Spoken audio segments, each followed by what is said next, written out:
Ella es psicóloga de la Universidad Nacional de Colombia.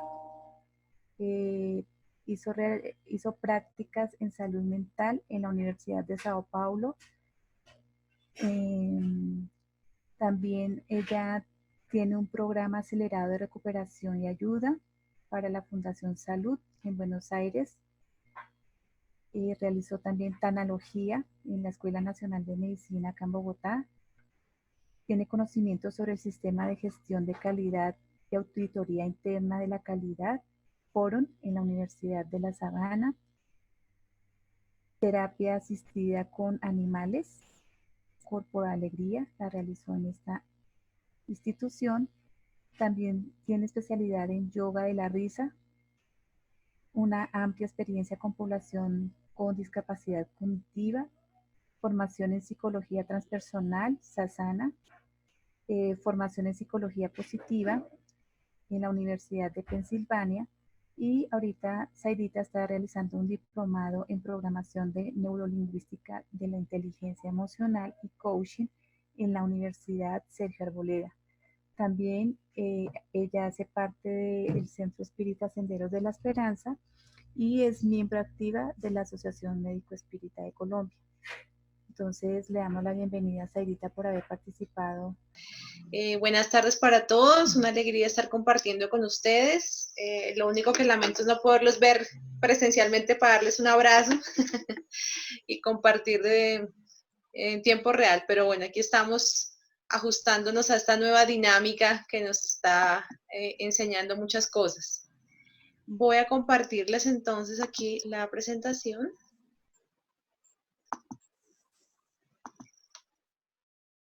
Para empezar. ¿Estamos todos viendo? Sí, señora. Sí, señora. Perfecto. Bueno, entonces, Piedad nos hizo la invitación para compartir este tema, psicología positiva en neurociencias, obviamente marcado dentro de la doctrina espírita. Vamos a ver la correlación que hay entre estos temas. Como soy psicóloga, pues me apasiona muchísimo el tema y espero dejar algunas cosas prácticas, primero que sean muy claras de comprensión y segundo que podamos aplicar en nuestro día a día, que es lo más importante del conocimiento, realmente poderlo aplicar.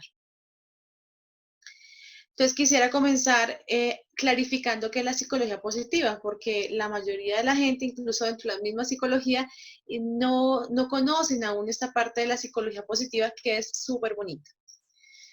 Comenzar explicando brevemente para contextualizarnos que la psicología nace de la filosofía, con las preguntas existenciales por el ser, de dónde somos, para dónde venimos, cuál es el propósito de nuestra vida, de nuestra existencia. Y como ciencia surge a través de la fisiología, el estudio de la fisiología, con las respuestas de salivación, etcétera, etcétera, con el conductismo. Posteriormente llega Freud y habla del psicoanálisis, y cada una de estas escuelas que comienzan a surgir tienen un objeto de estudio diferente. El conductismo estudia la conducta, el psicoanálisis el inconsciente, las instancias psíquicas, la cognición estudia el pensamiento, la humanista ve al ser humano como un todo más integral, que tiene una familia, que tiene un contexto. La psicología transpersonal, posteriormente, que es de pronto lo que más se relaciona con la doctrina espírita, habla de una dimensión transpersonal, o sea, que va más allá de la persona. Existe una dimensión que va más allá. En medio de estas dos surge una que se llama la psicología positiva. Esto es para que entendamos que cuando muchas veces nos hablan de un psicólogo, psicología no es una sola, sino existen muchas escuelas psicológicas y cada una tiene un objeto de estudio. Y también existen varios campos de acción dentro de la psicología. Lo podemos ver en la parte laboral, en la parte educativa, en la parte organizacional, en la parte clínica, que es el estudio individual, que es como lo que más lo conocemos como la terapia. Tiene que ver con el desarrollo del ser, con la salud, en la investigación. Entonces son campos de aplicación diferentes de la psicología. La psicología positiva específicamente, ¿cuál es el gran cambio de paradigma que nos genera y que trae un gran beneficio? Hasta antes de la aparición de la psicología positiva, que oficialmente es en el año 1998, lo que se trabaja en psicología es la búsqueda por restablecer a la salud mental de una persona, estando en una situación de enfermedad, de dolencia mental o emocional, llevarla a un estado de normalidad. Como vemos allí esa normalidad. Pero resulta que la psicología positiva lo que comienza a mirar es a decir, bueno, hay gente que tiene características, una capacidad de resiliencia, que es súper optimista, que le pueden pasar una cantidad de cosas y que aún así permanece bien y que logra estar bien y no caer en depresión o en algún tipo de patología mental emocional. Entonces nosotros queremos estudiar es qué pasa allí con estas personas y cómo el común de la gente podemos aprender de esas características, esas capacidades para fortalecernos. Entonces comienza a estudiar no la debilidad, la patología, sino las fortalezas del ser humano, lo cual es un cambio paradigmático súper grande porque ya no vemos cuál es la enfermedad, lo que está mal para corregirlo, sino que si bien hay que hacer eso en ciertas instancias que lo necesitamos, vamos a ver cuáles son las fortalezas, cuáles son las capacidades para llevarnos a un punto de un nivel aún mayor de desarrollo y de bienestar.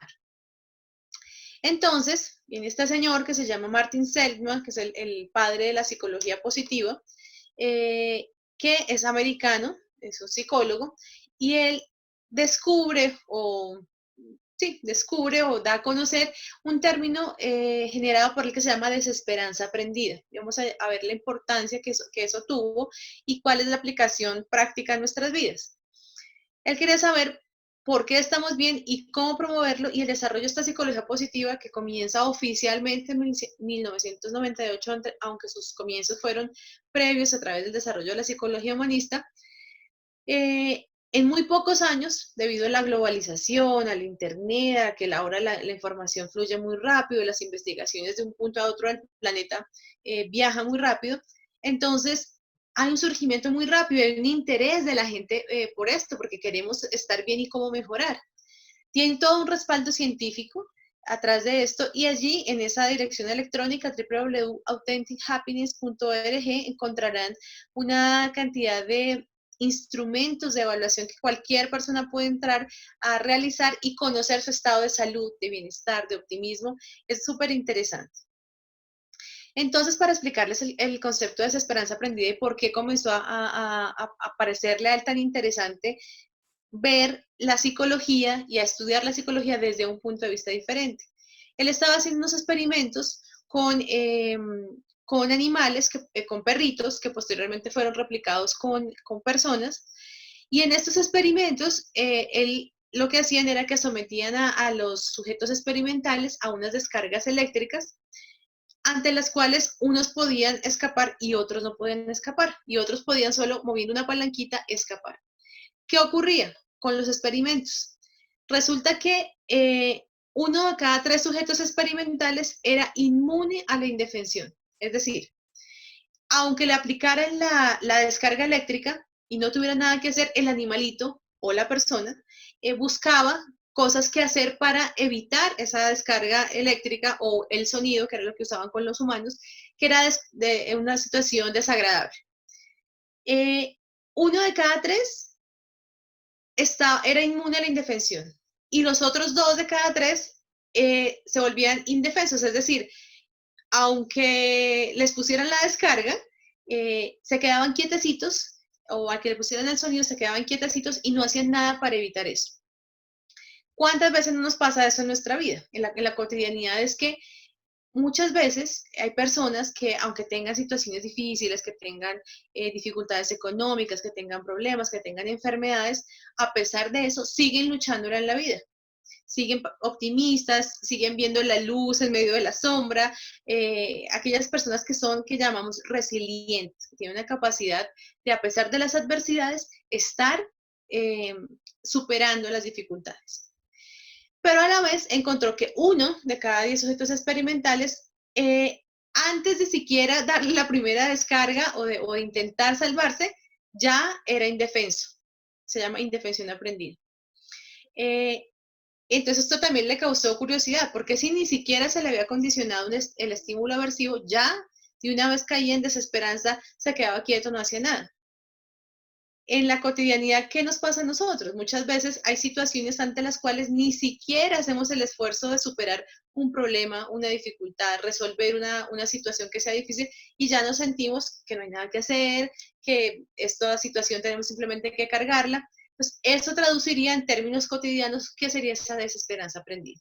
Entonces, él al ver eso, porque si fuera, digamos, una función biológica, todos deberíamos funcionar de la misma manera. Él lo que quiso averiguar es cómo hacen aquellas personas para ser resilientes, para continuar dando la batalla, para aprender de la adversidad, porque en la cotidianidad todos tenemos que vivir eso. Todos tenemos dificultades económicas, todos tenemos problemas, eh, dificultades emocionales, laborales, etcétera, etcétera. Entonces, es importante y él se dio cuenta que era una capacidad que se podía aprender. Se dio cuenta que había una gran importancia de esas experiencias tempranas en el desarrollo de la personalidad y lo que iba a definir esto. Esto lo estamos hablando para entender qué es la psicología positiva y lo vamos a desarrollar ahora con los otros conceptos. Y para entender la correlación entre esta psicología positiva y las neurociencias y luego la parte de la doctrina espírita, es importante que entendamos este concepto de los tres cerebros. Todos nosotros, ahí en la cabecita que cada uno tenemos en este cuerpito, en esta encarnación, tenemos lo que se llaman los tres cerebros. Este fue un descubrimiento de las neurociencias. Estos tres cerebros están dados por un desarrollo que tuvimos a través del desarrollo de las especies, fueron quedando y sobre cada cerebro se iba generando un nuevo cerebro según las capacidades que íbamos adquiriendo con el nuevo desarrollo de la especie.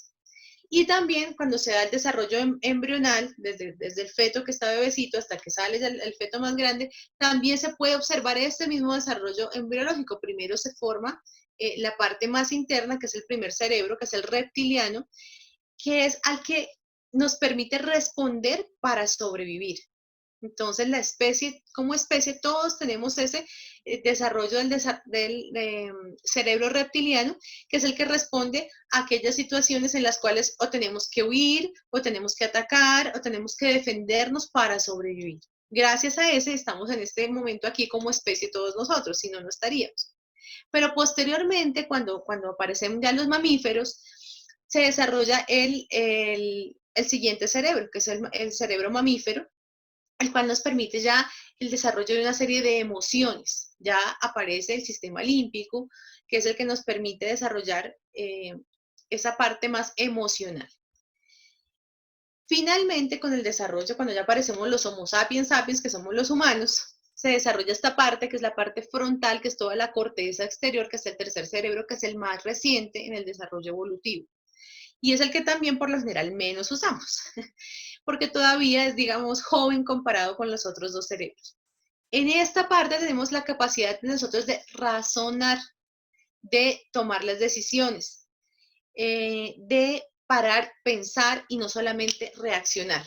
Cuando, por ejemplo, vamos en el Transmilenio, cuando íbamos en el Transmilenio nos pisaban, pasaba una situación así, el que por lo general reaccionábamos era a defendernos o atacar, ¿sí? Entonces ahí estábamos respondiendo desde el primer cerebro. Cuando logramos respirar y no reaccionar y pensar, bueno, la persona no lo hizo con intención, estamos aquí todos apretados, etcétera, ahí estamos reaccionando desde el frontal. Y nos pasa en todas las situaciones cotidianas de la vida.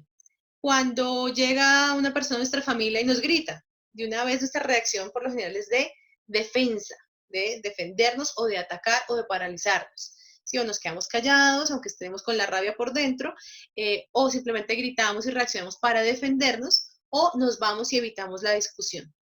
Cuando logramos reaccionar, y esto lo vamos ejercitando, eso no pasa por arte de magia, sino va pasando a través de que vamos desarrollando y ejercitando nuestra capacidad de pensar, de razonar. Entonces, cuando logramos reaccionar desde el frontal, ya lo respiramos, lo pensamos, no entramos en la pelea, tratamos de entender por qué el otro es que está peleando, etcétera, etcétera. Entonces, estas son partes de los aprendizajes, las enseñanzas que nos viene generando las neurociencias para la comprensión de lo que es nuestro cerebro, de cómo funcionamos, de cómo funciona todo nuestro sistema nervioso. para pasar de una reacción inconsciente a una acción consciente y que sea proactiva, que también es lo que nos invita la doctrina espírita, a que nos conozcamos para que aprendamos cuáles son esas tendencias, cuáles son esas reacciones en las que somos más reactivos y pasemos a dulcificarlas y racionalizarlas a través de nuestro cerebro más reciente. Recordemos que de todas formas nuestro cerebro, nuestro organismo es un instrumento para la expresión del espíritu. No es que esa reactividad realmente esté en el cerebro, sino es el instrumento que nos permite manifestar lo que viene en nuestro espíritu. Entonces, al que tenemos que educar es a nuestro espíritu. Tuvo una funcionalidad adaptativa, pero ahora tenemos que desarrollar esa capacidad de gestionar efectiva y positivamente nuestras emociones. Y eso nos lleva a hablar del objeto de estudio de la psicología positiva, que es el bienestar, la felicidad, que todos tanto anhelamos y buscamos, ¿no? Sí, es una de las búsquedas primordiales del ser humano, la felicidad. Lo que ocurre es que también es importante que aprendamos a definir qué es la felicidad. Muchas veces la buscamos en las cosas que son el placer y los estudios iniciales para definir qué era la felicidad, que está asociado al placer, al gusto, a darnos gusto, a sentir alivio, a todo relacionado con las sensaciones físicas y corporales también. O que sean placenteras. No quiere decir que el placer no sea bueno y no sea parte de la felicidad. Claro que lo es, pero si pensamos en situaciones en las que hayamos sentido probablemente sensaciones de placer, no necesariamente estaban relacionadas con la felicidad. Y los científicos entonces continúan en su avance y dicen, ok, la felicidad tiene que ver entonces es con el bienestar. Cuando sentimos que en todas las cosas básicas están cubiertas, nuestro hogar, nuestros servicios, el estudio, entonces ahí sí estamos hablando de felicidad. Pero al hacer varios estudios, que los estudios los realizan a nivel transcultural, es decir, a través de muchas culturas alrededor del mundo y a través de las diferentes edades, se dan cuenta que no, que la felicidad no se encuentra allí. La felicidad realmente está para las personas en la sensación de realización. Y pensemos nosotros en situaciones en las que nos hayamos sentido verdaderamente felices, no solamente alegres, no solamente eufóricos, no solamente en una sensación de placer, sino realmente felices y seguramente están ligadas a haber realizado una meta, un sueño personal, haber superado una dificultad, tiene que ver con la realización. Y esa sensación de felicidad no tiene límite, diferente al placer. Si usted come algo mucho que le guste, llega un punto en que ya por más de que le guste, es el postre de chocolate o lo que sea, va a llegar un punto en que ya se sacia y no quiere saber más de eso. En cambio, con la realización es diferente, porque cuando realizamos algo, un sueño, superamos una dificultad, queremos continuar sintiendo esa sensación de realización. Entonces, lo primero es clarificar cuál es el verdadero concepto de la felicidad, que también nos dice la doctrina espírita, vamos a ver más adelante cómo se relaciona esto. Entonces, bien, hasta aquí contextualizamos qué es lo que es la psicología positiva. Entonces ya ustedes pueden hablar al respecto y decir, ya yo sé qué es la psicología positiva y a qué se refiere, es al estudio del bienestar, de las cosas que nos generan bienestar y que fortalecen y potencian nuestro desarrollo. Ahora las neurociencias, entendiendo lo que son las neurociencias, son el conjunto de disciplinas científicas que estudian el sistema nervioso, o sea, el cerebro y todo el sistema nervioso que lo tenemos a lo largo de todo nuestro cuerpo, con el fin de acercarse a la comprensión de los mecanismos que regulan el control de las reacciones nerviosas y del comportamiento del cerebro. Nuestro cerebro es como el motor de nuestro cuerpito. Ahí están dadas como las direccionales, es el que nos permite ejecutar todo lo que realizamos, el que nos permite expresar el comportamiento, hablar, ver, percibir. Entonces es el elemento central, uno de los elementos centrales de nuestro cuerpo para poder percibir. Las neurociencias se dividen en varias según el objeto específico de estudio, que es el sistema nervioso, lo pueden relacionar con la neurobiología, la neurología. Este es simplemente un cuadro general para que veamos la amplitud del estudio, cómo se va ramificando específicamente en las áreas, psicobiología, neurofisiología, y ahora hablan mucho del neuromarketing, el neurodesarrollo, y suena así muy rimbombante, pero tiene que ver entonces es con el entendimiento del estudio del sistema nervioso y del cerebro y de cómo esto influye y determina cosas de nuestro comportamiento. Y este desarrollo, ese surgimiento de las neurociencias se da paralelo con el desarrollo de las neuroimágenes, que nos permiten ver en tiempo real, eso también tuvo una evolución, cómo funciona nuestro cerebro y nuestro sistema nervioso, lo cual es maravilloso, porque es una máquina de una complejidad fantástica que nos permite integrar toda la información del medio externo e interno para nosotros poder estar en este plano tierra, para poder comportarnos y interactuar con los demás. Entonces, estas imágenes que ustedes ven allí, es el desarrollo de las neuroimágenes, que antes solo se podía ver, digamos, los cortes cerebrales, de esta manera, pero posteriormente avanza y se puede ver el funcionamiento del cerebro en tiempo real. Entonces hacen experimentos, por ejemplo, lo veremos más adelante, con personas que están meditando y las meten en esos aparaticos para ver el funcionamiento, cuáles son las áreas que se están prendiendo, cuáles son las que están más activas, cuáles las que no, y también relacionado con las emociones, cuando tenemos ira, cuando estamos con rabia, cuando estamos con malestar, cuáles son las que se encienden y se generan como unos cortos circuitos que van también a generar una serie de efectos bioquímicos en todo nuestro cuerpo.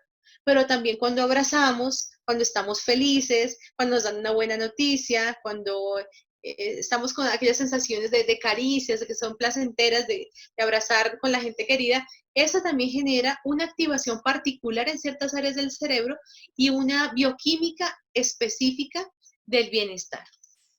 Entonces, este desarrollo científico lo que nos viene a permitir posibilitar ver biológica y neurobiológicamente qué ocurre con nuestro cuerpo.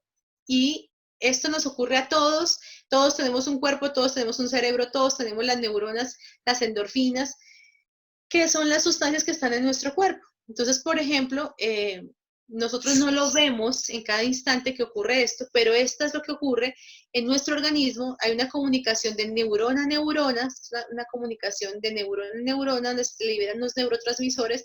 Todo esto se da en cuestión de nanosegundos, de milésimas de segundos. Entonces, por eso, si oprimimos aquí el dedito, nuestro sistema nervioso de una forma muy rápida conecta toda la información. Lo mismo pasa con las emociones, con las sensaciones, con los estados de bienestar, de tristeza, de alegría, cuando estamos meditando, cuando estamos orando. Hay una descarga, bien sea de hormonas de la felicidad o de neurotransmisores de la felicidad versus otros neurotransmisores que no son de la felicidad, que son del malestar, como el cortisol, que nos genera enfermedades, dolencias, enfermedades biológicas como de pronto dolor en las articulaciones, gastritis, bueno, y si lo tenemos de forma crónica, pues afecta de forma negativa a nuestro organismo. Esto es para que tengamos presente que cada vez que tenemos estas emociones o que tenemos una explosión de ira o también tenemos una situación de mucha bienestar, están pasando estas tormentas eléctricas positivas o negativas y podemos nosotros modular de alguna manera la presentación de ellas. Con esto, la psiconeuroinmunoendocrinología, esta palabra me parece súper bonita, con esta podemos jugar al ahorcadito, nos muestra cómo todos nuestros sistemas somos interdependientes, internamente y externamente. Es decir, lo que yo pienso afecta mi sistema neurológico, mi sistema endocrinológico, mi sistema inmunológico, que tiene que ver con las defensas y que tiene que ver con todas las hormonas que producimos. Entonces, no quiere decir que si una vez me pongo brava, pues voy a generar un trastorno y voy a estar mal, pero si mi estado de ánimo permanente es estar mal geniado, estar molesto, estar triste, pues voy a generar una bioquímica de esa misma manera que se va a reflejar a nivel también biológico, a nivel energético, que además nosotros de la parte espírita ampliamos aún más este marco de conocimiento. Y la epigenética, que viene a decirnos que si bien nosotros tenemos una carga genética, un ADN, que ya está escrito allí, que va a manifestar con nuestras características, por ejemplo, morfofisiológicas, también supuestamente allí, no, supuestamente está escrito en estos genes ciertas tendencias que nosotros podemos tener a ciertas enfermedades.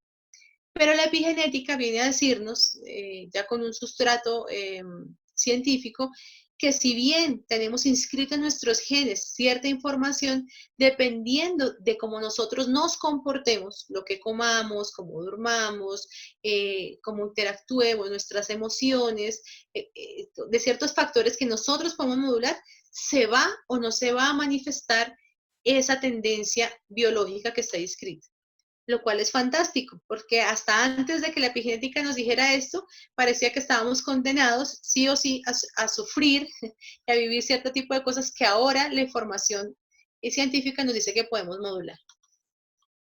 Pero entonces viene la doctrina espírita y nos dice, la felicidad no es de este mundo. Lo dice aquí en el Evangelio según el Espiritismo, entonces, ¿qué hacemos? Si estamos estudiando la felicidad, pero la doctrina espírita nos dice que la felicidad no es de este mundo.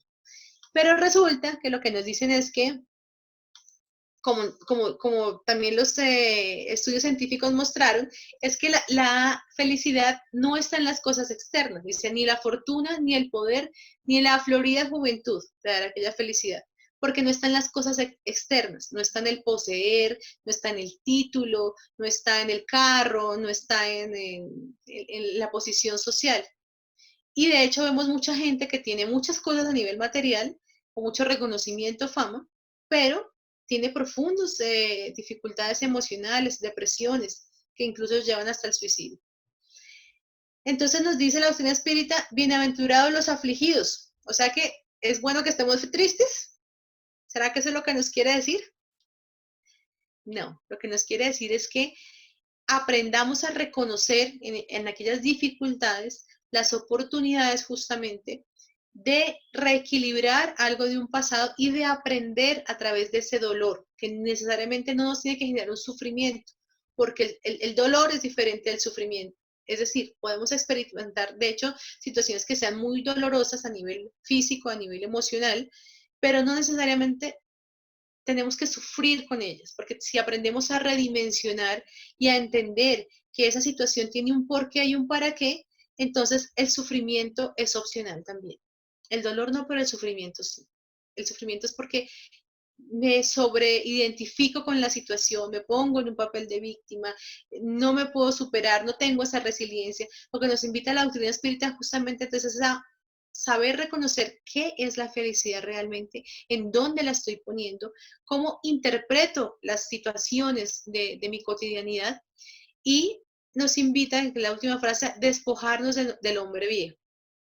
Y al despojarnos del hombre viejo no estamos hablando de despojarnos de ninguna persona de edad que tengamos, ni al marido, ni etcétera, etcétera, sino de esa, psicológicamente hablando, de ese ser nuestro, o sea, nuestra parte de nuestra personalidad, que es más reticente al cambio, que quiere quedarse haciendo lo que normalmente haría, aunque no le genere un beneficio ni un bienestar. A eso se refiere psicológicamente con despojarnos de ese hombre viejo. Entonces, nos dice que la felicidad, si bien no podemos gozarla de forma completa en la Tierra, porque estamos en un planeta de pruebas y expiaciones, es decir, que venimos a aprender y a reequilibrar cosas, sí depende de cada uno de nosotros amenizar nuestros males y ser tan felices como podamos ser sobre la Tierra. Es decir, que la autoridad espiritual nos dice, no, si está sufriendo, usted se queda sufriendo porque ese es el aprendizaje. No.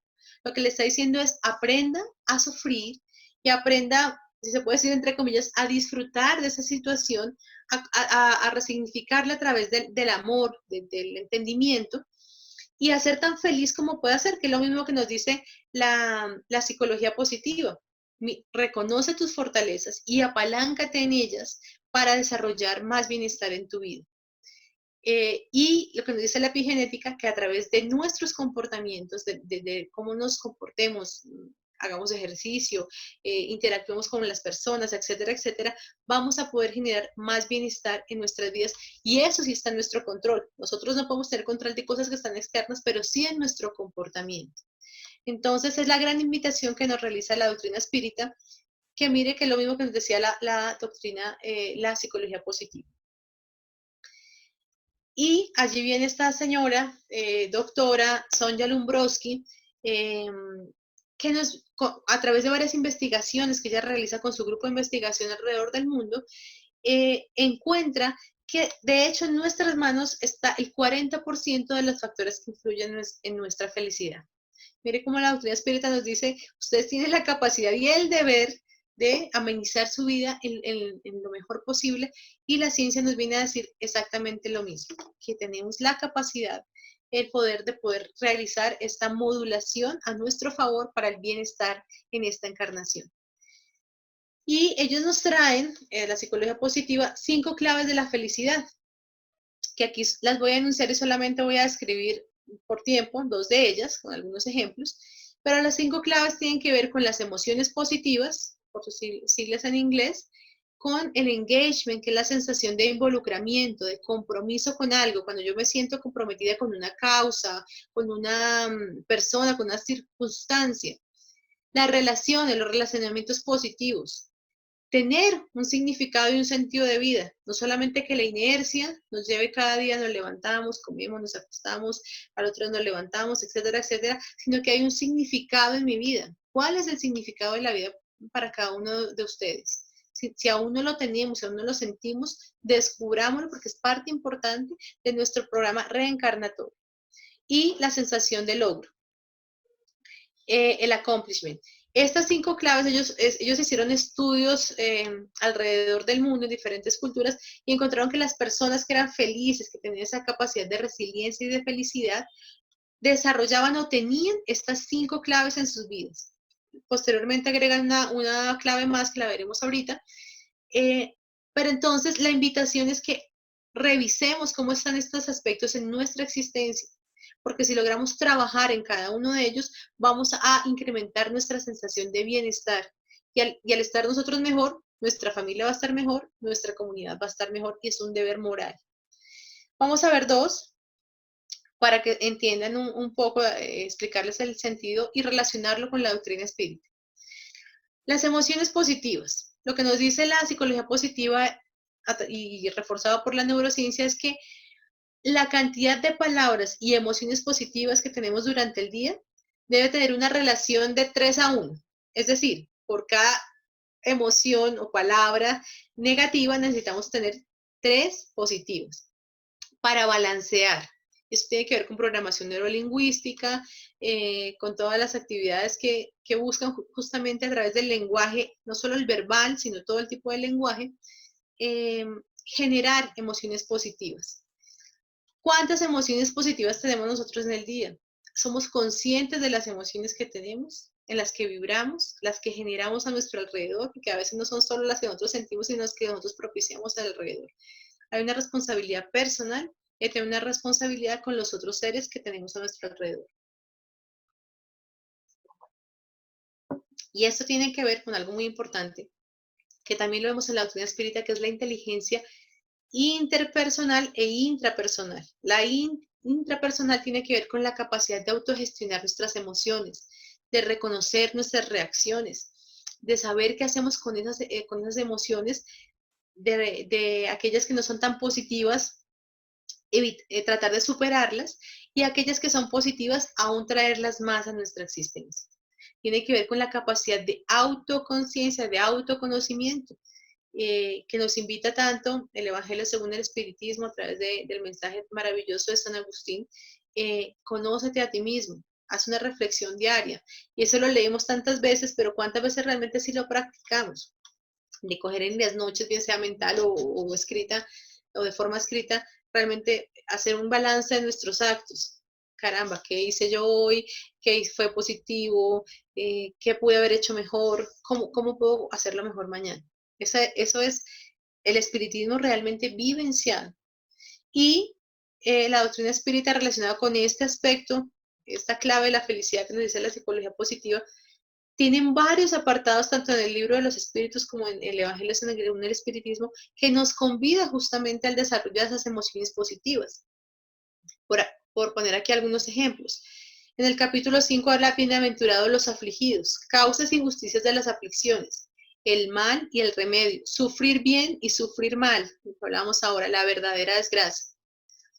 Los limpios de corazón, ¿quiénes son aquellos limpios de corazón? Aquellos que cultivan las emociones positivas, que no quiere decir que no sintamos cosas negativas, pero que no nos quedemos allí, sino que busquemos trascender esas emociones negativas para tener realmente un corazón limpio, sano, descargado de emociones negativas, que de hecho biológicamente cuando tenemos mucha rabia o mucho estrés, se producen enfermedades cardíacas, porque estamos recargando con neurotransmisores y sustancias negativas el corazón, pero también estamos vibrando una energía que es más pesada. Entonces miren esa correlación tan bonita realmente de la psicología positiva, las neurociencias y la doctrina espírita. Los misericordiosos y sed perfectos, que nos invitan a no una falsa perfección, decir que ya todos somos perfectos, que ya no tenemos defectos, sino justamente hacer cada día una versión mejorada de nosotros mismos. Y seguramente si hemos sido juiciosos en ese proceso de autoconocernos, hemos generado una responsabilidad en mejorar y somos mejor que hace 10 o que hace 20, que hace 50 años o que hace 3 encarnaciones, ¿no? En el libro tercero del libro de los espíritus habla de la perfección moral y en el libro cuarto de las penas y los goces terrenales. Entonces, son invitaciones que están también dentro de la doctrina espírita a ese desarrollo de la felicidad, de esa psicología positiva. Otro ejemplo, otra de las claves de la felicidad, los relacionamientos positivos.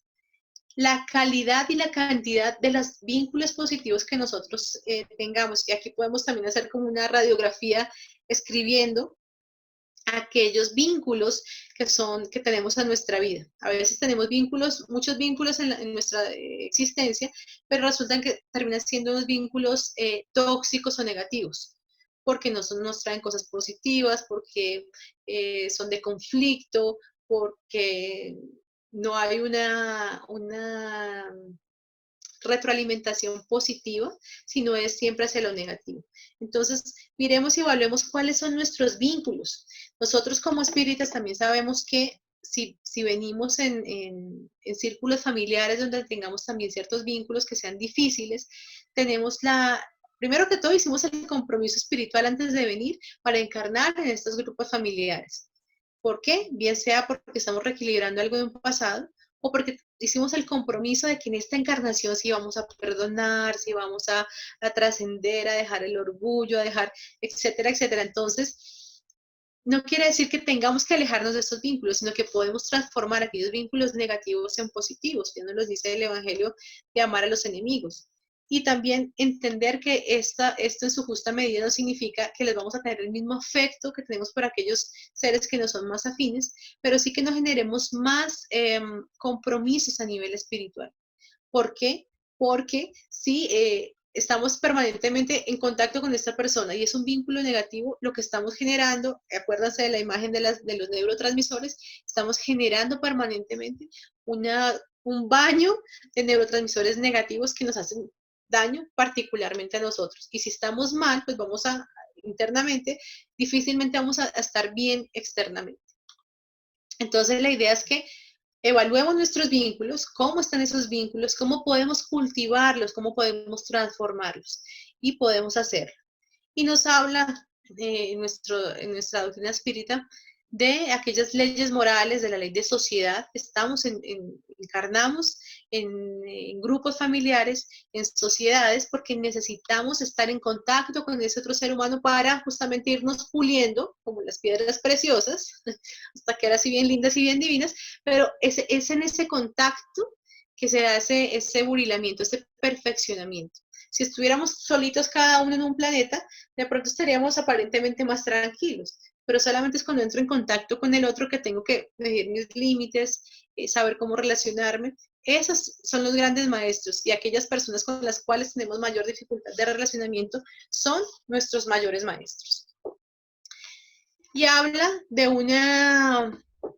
de una clave final de la felicidad que tiene que ver con la vitalidad, de cuidar el cuerpo, de tenerlo activo, de estar, no quiere decir que estemos metidos en el gimnasio haciendo cosas, sino porque estemos activos, que lo cuidemos, que lo que comamos sea medianamente balanceado, que estemos activos, y que la doctrina espírita también nos dice claramente cuidar del cuerpo y del espíritu. Este instrumento, que es como si fuera un carrito nuevo, 0 kilómetros que nos entregan cuando llegamos a la encarnación, deberíamos entregarlo en buen estado, no agotar nuestra energía vital antes de tiempo a través de conductas que terminan siendo suicidios inconscientes. Cuando comemos de forma desequilibrada y generamos problemas, cuando nunca lo movemos, lo ponemos en acción, entonces, pues, ¿qué pasa? Se oxida.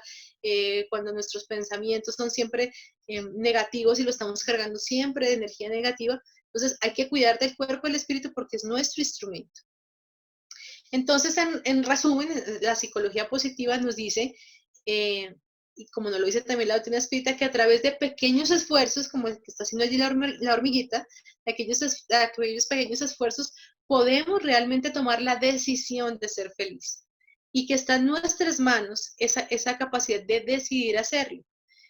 Ahora es muy fácil decirlo, ¿no? Hablar desde la teoría, pero en la práctica, cuando tenemos aquellas dificultades personales de toda índole y que ahora se suman con otras de dificultades a nivel global, pues allí es que está justamente la prueba, de poder poner en práctica, así sea de pequeñas formas, ese conocimiento espiritual aplicado en nuestras vidas, que gracias a Dios yo creo que nos redimensiona eh, las circunstancias que podamos vivir a todo nivel. Y para ello tenemos que nutrir nuestro ser. No podemos hablar de cultivar la felicidad, el bienestar, si nosotros también no cultivamos el conocimiento a través de los libros, a través de los videos. Ahora hay muchos medios de comunicación que nos permiten nutrirnos positivamente. Eso es como si comemos solamente, así sea un alimento bueno. Si solo comemos papaya, la papaya es buena, nos sirve, es un alimento, pero si solo comemos de eso, no vamos a tener los nutrientes necesarios para vivir. De igual forma, nuestra mente y nuestro espíritu necesita de todos los nutrientes de forma equilibrada. Por eso la doctrina espírita nos invita a que cultivemos realmente ese conocimiento de sí mismos. Lo hablamos tanto en la doctrina espírita, pero ¿qué tanto realmente lo estamos aplicando? ¿Cuál es nuestro análisis permanente para ser una mejor versión de nosotros mismos? Para llevarnos a esta transformación moral, que es la verdad, lo único que nos vamos a llevar aquí cuando desencarnemos, va a ser esa transformación, ese bagaje moral espiritual, para contribuir a nuestro proceso evolutivo, que es un proceso realmente de amor, que lo hicimos a través del amor, y que existe una ley de causa y efecto. De todo lo que hemos hecho hay una consecuencia, de todo lo que hacemos generaremos consecuencias. Así la importancia de construirnos, de irnos esculpiendo. Tenemos una responsabilidad personal, pero también tenemos una responsabilidad social. Encarnamos en este momento en el planeta, en este lugar, porque tenemos una responsabilidad ya que hemos adquirido. Aquí traje algunos ejemplos a través de los cuales la neurociencia nos habla y nos correlaciona los conceptos tanto de la parte espírita como de la psicología positiva. Tenemos este señor que se llama, aquí está el nombre debajo, pero no lo puedo ver, que escribe este libro maravilloso que se llama Cultiva la Felicidad. Es que lo tengo por acá. Rick Hanson. Sí, él es un neuropsicólogo americano que fundó el Instituto Wellspring para la Neurociencia y la Sabiduría Contemplativa, con este otro doctor, Richard Mendius, que escribió un libro que se llama El cerebro del Buda. Allí él nos narra, nos explica la forma cómo estas emociones tienen una correlación a nivel neurobiológico, pero lo más importante es cómo lo relaciona con esa parte de una sabiduría, de un bienestar casi que espiritual. Él no es espírita, él es, no sé qué religión tendrá, pero vemos cómo el conocimiento permea a través de las diferentes fuentes, porque el conocimiento viene de la fuente espiritual y lo que pasa es que se manifiesta de diferentes maneras y a través de la ciencia estamos teniendo las correlaciones que la doctrina espírita nos ha venido ya hablando. Entonces él nos plantea, por ejemplo, este ejercicio. ¿Sí? Nos dice, ten una experiencia positiva, o también la pueden recordar.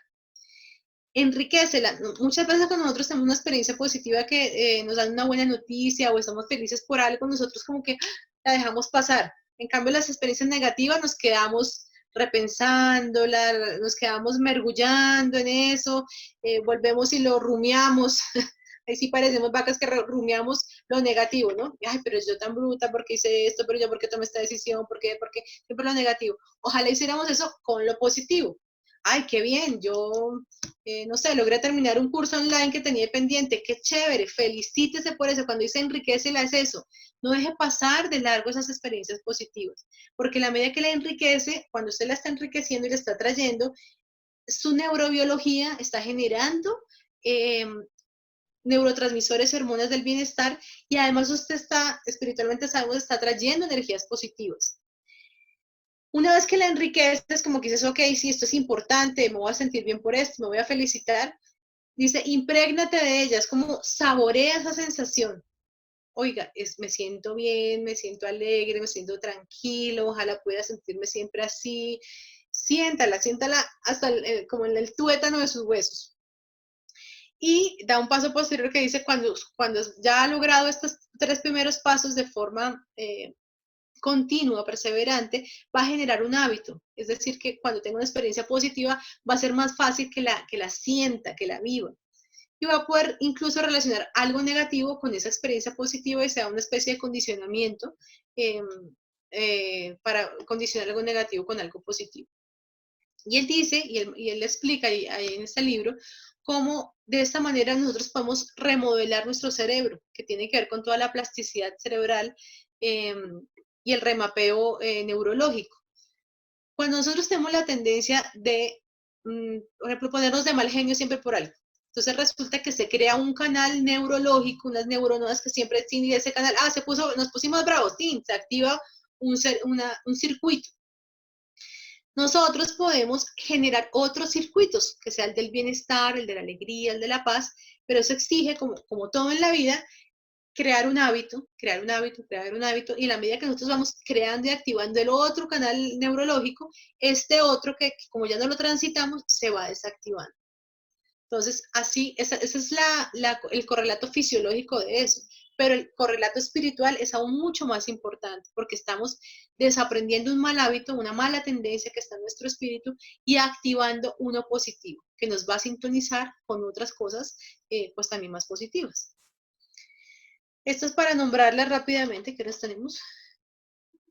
Este es el doctor Rodrigo Ramos, que es jefe del Departamento de Neurociencias del Centro Universitario de Ciencias de la Salud de la Universidad de Guadalajara en México, que nos habla que existen unas zonas del cerebro que generan unos procesos psicoemocionales como la esperanza y que de hecho existe, él estudia un circuito de la esperanza en nuestro cerebro.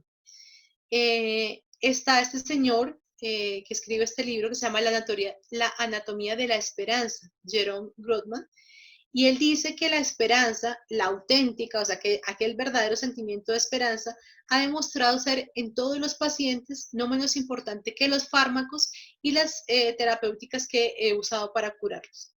Entonces, mire cómo cosas que hablamos dentro de la doctrina espírita, como cultivar la esperanza, el amor, el perdón, que dice, ay, tan bonito, que hablan, tiene un correlato fisiológico y tiene un estudio, ha generado incluso tanto interés que genera estudios a nivel científico alrededor del mundo. Ahora, por ejemplo, los abrazos, que uno dice, ay, sí, se sienten bonitos, pero atrás de eso existe una bioquímica, activamos una sustancia positiva que se llama la oxitocina, de allí la importancia de los abrazos, que sean abrazos, no aquellos abrazos formales que uno siente así nomás, sino aquel abrazo que uno siente la sinceridad de la persona. Estamos generando oxitocina. Este video que hay en internet, estos bebés que se abrazan y se abrazan, esa cosa nomás de verlo, uno ya se siente feliz, se siente alegre. Es el tipo de cosas que deberíamos cultivar más en nuestra existencia. Ahorita no podemos darnos esos abrazos si estamos sintiendo más el valor que tiene el darnos los abrazos. Tiene un poder terapéutico y tiene que venir la ciencia a decirnos, caramba, abrácense, que abrazarse es bueno, ¿no? La meditación. Hay unos estudios bien interesantes con estas neuroimágenes que les mostraba en el comienzo, que muestran que hay ciertas zonas del cerebro que se activan particularmente con la meditación y que iluminan todo de una forma maravillosa. Este señor, que está aquí paradito, de traje, Davidson, descubrió que los monjes budistas tibetanos pueden incrementar la neuroplasticidad del cerebro, la capacidad para aprovechar nuevas experiencias para generar cambios duraderos y nuevas conexiones. Sin embargo, no es un resultado que sea posible a corto plazo. O sea, no es como que uno medite una vez, ya va a generar una neuroplasticidad. La idea es como todo, como la oración, como hasta los hábitos que aprendimos de chiquitos de cepillarnos los dientes o de leer y escribir, es porque tuvieron un entrenamiento. Y no es algo complicado para meditar, que dentro de la doctrina espírita también en los libros de Juana de Ángeles hay muchas referencias sobre la importancia de la meditación y los beneficios. Puede usted meditar 1 o 5 minutos diarios.